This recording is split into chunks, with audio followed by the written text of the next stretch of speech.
Hi there, Ivor Chester, your balance coach. Thanks again for spending some time with me as we're going to be talking today about Closer to Heaven. I posted a link to a song by Alan Parsons from, it's been now something like 30 years ago or more, and from an album called Gaudi. The song is called Closer to Heaven. It's a very pretty song, and though I'm not really going to be deciphering or doing lyric interp on the song, I did want to talk about our proximity to heaven. Now, I'm not truly going to go too much on a theological bent on this, though it's kind of hard to imagine if you're going to be talking about heaven. But I do want you to, let me step back. Yesterday I attended a funeral of a man. This is his picture, and he, look at that, if you could see that. There we go. Look at that. He was, his name was John.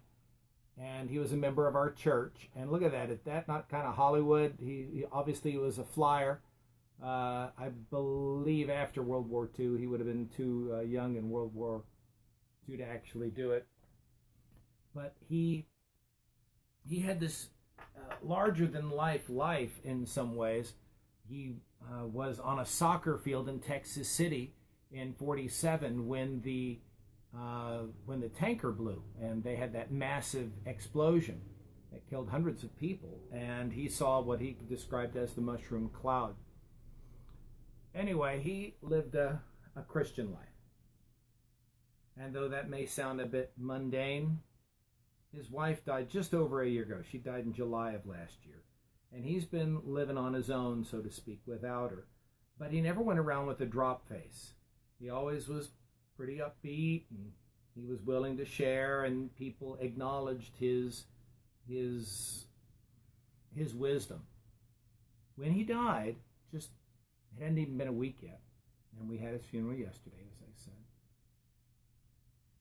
I was one of the pallbearers, and though I've been a pallbearer to too many people, both close and some just because I happened to be passing by, actually. This one was interesting.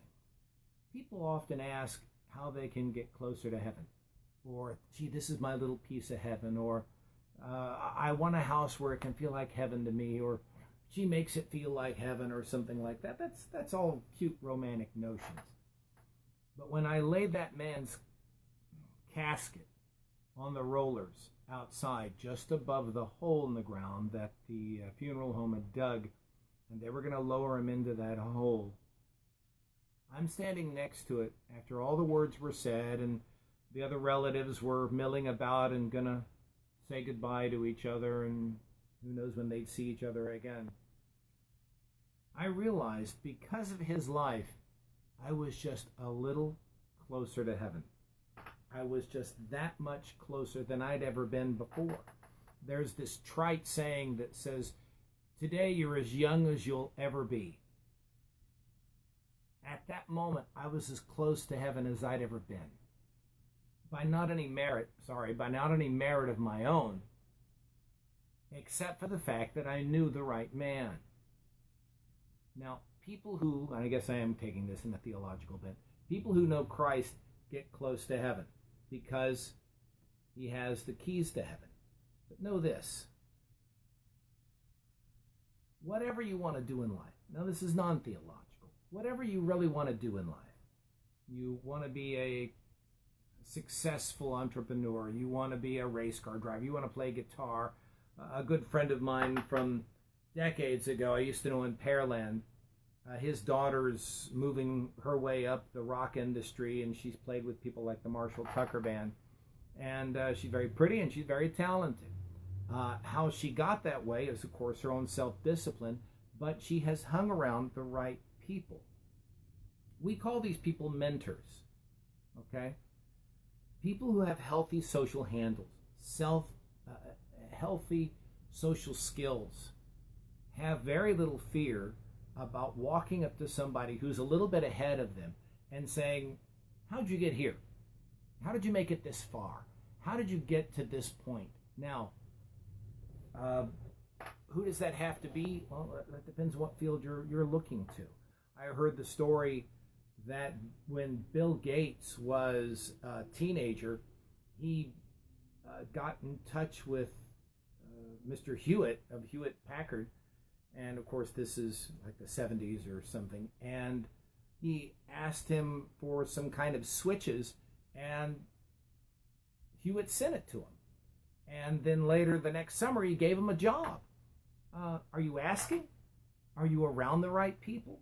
Are you humble enough to do it? Or are you assertive enough? I don't think with most people it's a matter of humility, though that certainly is an issue. And arrogance is normally a false bravado. It's a false boundary that people put up because of fear. I believe, though, that it's actually a kernel inside of them, a lack of self-worth, where they don't believe that they're worthy to be speaking to these people because they view other people authoritatively in a bad way. Sure, they've made it. And sure, there's jerks all up and down the line. Excuse me.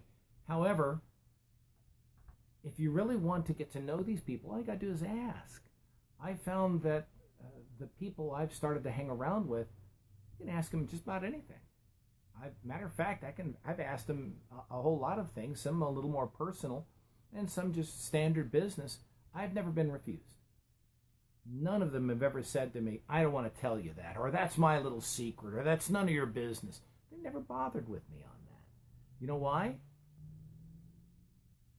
When you get successful at spinning a yo-yo, riding a bike, learning how to jog, learning how to make money, how to be assertive, how to just do what you really want to do in life, you're going to want to turn around and say to people, did you see what I did?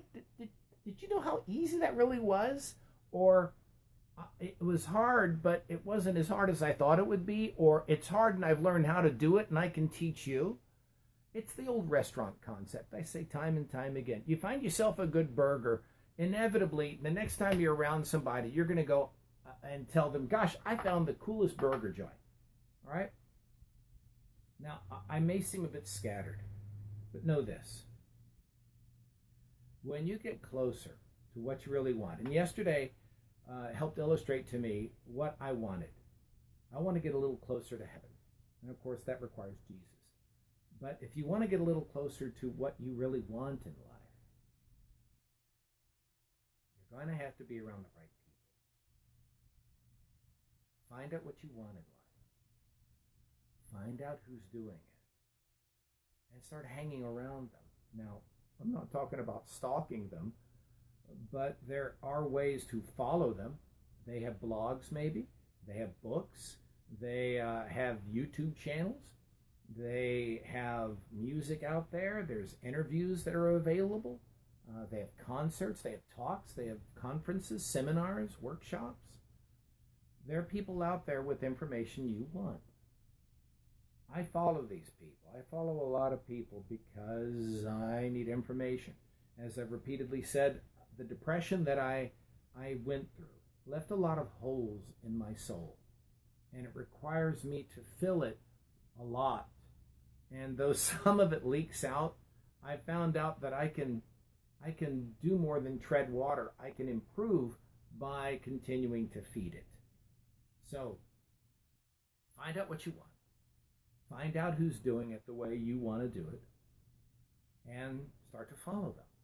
Get closer to heaven. Get closer to what you want. You're going to find happiness there. Remember, happiness really isn't the destination. Happiness is the journey. Happiness is realizing that what you're doing is what's making you happy. I've heard lots of stories about people who have made lots of money, and they found that it wasn't the money that made them happy, it was the journey to get it that made them happy, and what they wanted to do.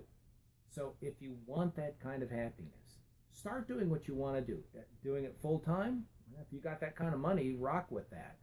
But do it as a side hustle. Do it an hour or two a night. Do it over the weekend. Do it when you can. Do it on your off days. Just take a piece of it, a segment of it, and say, this is mine.